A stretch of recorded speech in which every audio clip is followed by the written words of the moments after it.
Inside. I'm done getting bit by nature. I am in the dining room. How do you like the lighting now in the natural filter? The glare of the chandelier is kind of doing its thing, but it's whatever. Okay, so part 3 of anxiety and depression was as a full-blown adult now. So I was probably about the age of 24, 26.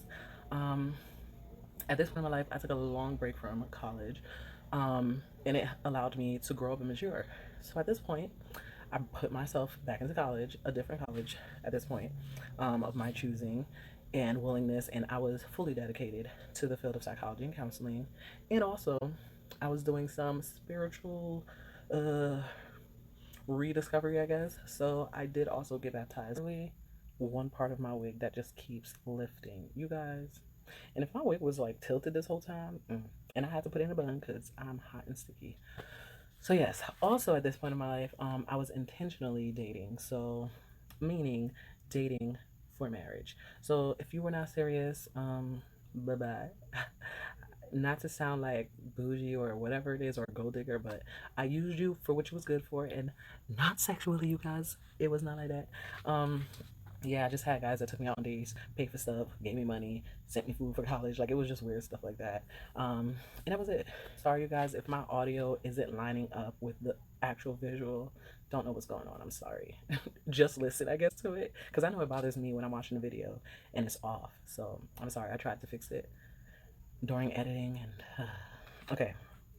And if it's working, then disregard this whole thing. But yeah, so during this time, I fully understood at this point that I'm going through something emotionally and mentally. Like, when I tell you I started having anxiety attacks, I've never had that before in my life. I was drinking a lot. I was super emotional. When I tell you crying, I would drink and cry out of nowhere. I would start crying, and I'm like, you guys, I don't know what's wrong with me. I don't know why I'm crying. At the moment, it wouldn't be something that happened at the moment or triggered me, but it's like the emotions would come up when I'd be drinking. And another story for another time. Let me know if y'all want to know that story.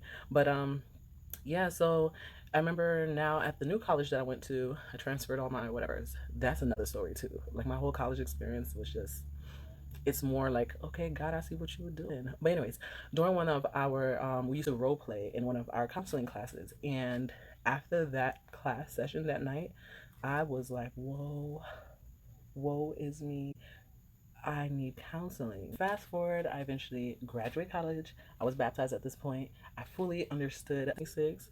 I'm like, wow, I didn't know who Tati was at all for 26 years. Me, myself, and I did not know myself. And it took me 26 years and counting, because, you know, you still, things change and develop and whatever. So, but that was that. But I started to figure out what makes me happy. That's when I started my YouTube channel. I forget what year that was. It was just so many things. And I'm like, wow. But yeah, I started to figure out what makes me happy, what causes triggering, to avoid that. Now at the ripe average age of 30, y'all ain't about to play me. I'm still rediscovering myself, because many things still kept changing. So after getting married, had a baby, and even with that process, many things developed, right? So I learned that I had hypothyroidism, PCOS. And so even with all of that, it was so much going on in life. And so I had to do my own researches, follow a lot of podcasts, listen to a lot of doctors and nurses, and just learning more about myself. Who else is gone? Now, with all that being said, it made so much sense. Rewind to video number 1, part 1. Why, as a kid, I felt so sad certain days, just mood swings, just had attitudes sometimes. I know how to disguise it, but, you know, whatever. As an early adult, having anxiety attacks and stuff, and just days I didn't want to get out the bed, and, you know, suicidal thoughts, but just didn't want to live no more. Just things that were out of my control. Between 10 to 20% of women suffer with thyroid issues in the general population. Okay. And so, like I said, your thyroid is this butterfly-shaped gland that sits right in front of your windpipe. It makes a hormone known as thyroxine, which is your body's get up and go. If your thyroid isn't working, your body just gains weight non-stop because your metabolism slows to a halt. If your thyroid isn't working, your mood drops right away. Because again, it's your get up and go. So I hope you guys learned something from this. I inserted clips so you guys can see some of the things that that helped me to realize this, and you just do further research on your own. Hope you guys enjoyed. Hope I didn't bore you. I tried to keep it kind of quick.